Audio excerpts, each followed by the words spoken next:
Tradisi masyarakat masa prasejarah.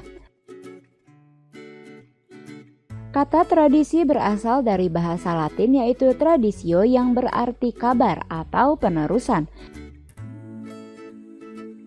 Beberapa tradisi masyarakat Indonesia masa prasejarah berupa yang pertama, sistem kepercayaan. Sistem kepercayaan sendiri dibagi menjadi 3 bagian, diantaranya yaitu animisme. Animisme adalah kepercayaan bahwa roh nenek moyang tidak lenyap setelah meninggal, namun memengaruhi kehidupan manusia.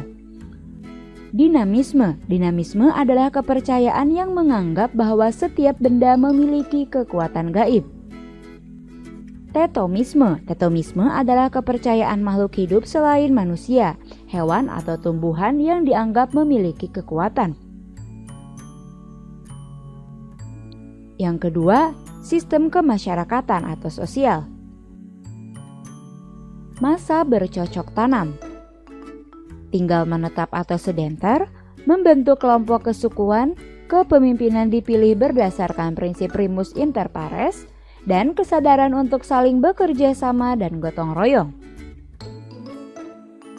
Yang ketiga, sistem ekonomi.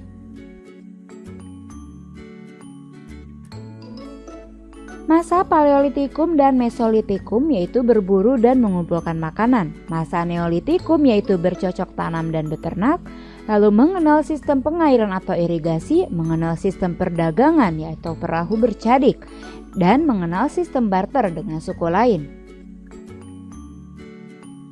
Yang keempat, sistem bahasa.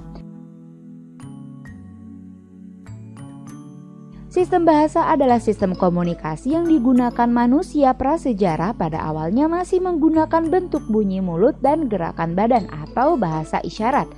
Kemudian mengalami perkembangan di mana bahasa yang digunakan masyarakat kepulauan Indonesia termasuk ke dalam rumpun bahasa Melayu.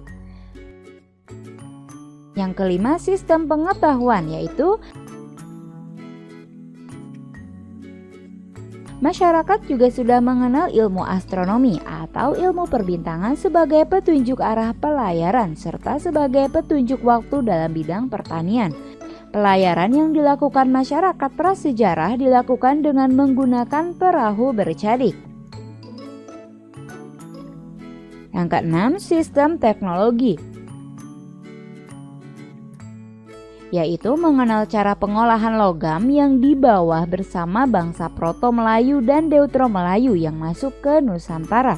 Teknik pengolahan logam ini memiliki 2 cara, yaitu yang pertama, teknik Ekireperdu, yaitu teknik pembuatan logam dengan bantuan lilin dan tanah liat.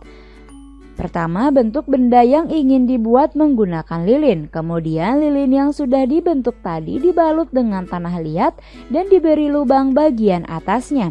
Setelah itu dibakar sehingga lilin dapat meleleh. Setelah itu tanah liat ini dituangkan cairan logam. Cairan logam yang sudah dibentuk didinginkan terlebih dahulu sampai mengeras. Setelah mengeras, kemudian tanah liat dipecahkan dan jadilah bentuk benda dari logam yang diinginkan.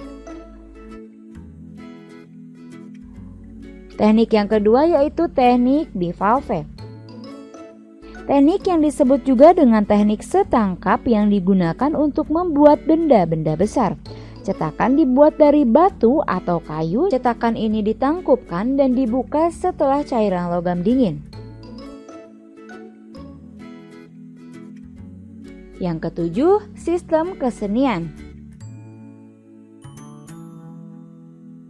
Sistem kesenian sudah dikenal dengan masyarakat prasejarah sejak masa Mesolitikum yang dibuktikan melalui penemuan lukisan-lukisan di dinding-dinding gua. Kemudian mengalami perkembangan pada masa Neolitikum karena pada masa bercocok tanam banyak waktu senggang dari menanam hingga panen. Waktu senggang ini kemudian dimanfaatkan untuk menyalurkan jiwa seninya dengan membuat barik.